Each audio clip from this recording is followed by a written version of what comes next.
గిరి 2 hours 32 minutes run టైమ్తో Thrissur పూరం అనే పేరుతో 2019లోనే మలయాళంలో రిలీజ్ అయింది. ఇప్పుడు ఇదే సినిమాని ప్రైమ్ వీడియోలో తెలుగులో స్ట్రీమ్ చేస్తున్నారు. అండ్ యూట్యూబ్లో ఆల్రెడీ గిరి అనే పేరుతో కూడా ఉంది. ఆ లింక్ కూడా డిస్క్రిప్షన్లో ఇచ్చా. ఇక సినిమా చూసాక నాకైతే స్టోరీ పెద్దగా ఏం లేదు, కానీ జస్ట్ టైం పాస్ కోసం అలా ఒకసారి కొన్ని సీన్స్ కోసం చూసేయచ్చు. హీరోయిజం మీద రన్ అయిన సినిమా. ప్రాబ్లం ఏంటంటే 5 minutesలో అయిపోయే సీన్ని కూడా 20-25 minutes ఇలా సాగదీశారు. One time watchable. ఫ్యామిలీతో చూడొచ్చా అంటే ఎస్ చూడొచ్చు, అడల్ట్ కంటెంట్ ఏం లేదు. బేసిక్ స్టోరీ లైన్ ఏంటంటే చిన్నప్పుడే తల్లిని కోల్పోయి క్రిమినల్గా మారిన పాలకొల్లు గిరి అలియాస్ హీరో జయసూర్య గారు గతాన్ని మర్చిపోయి ఫ్యామిలీతో టైం స్పెండ్ చేద్దాం అనుకునే టైంలో ఒక ఇన్సిడెంట్ జరుగుతుంది.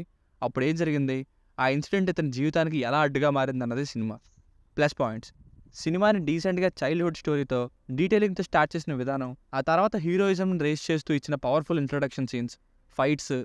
సెకండ్ హాఫ్లో మన తెలుగు హీరోయిన్ కలర్ స్వాతి గారికి అవమానం జరిగే సీన్, మొహం చూస్తేనే భయపెట్టేలా ఉండే జయసూర్య గారి పర్ఫార్మెన్స్, బ్యాక్గ్రౌండ్ మ్యూజిక్, ఇవి plus points. Cinematography is just okay, అంత గొప్ప విజువల్స్ ఏం లేవు.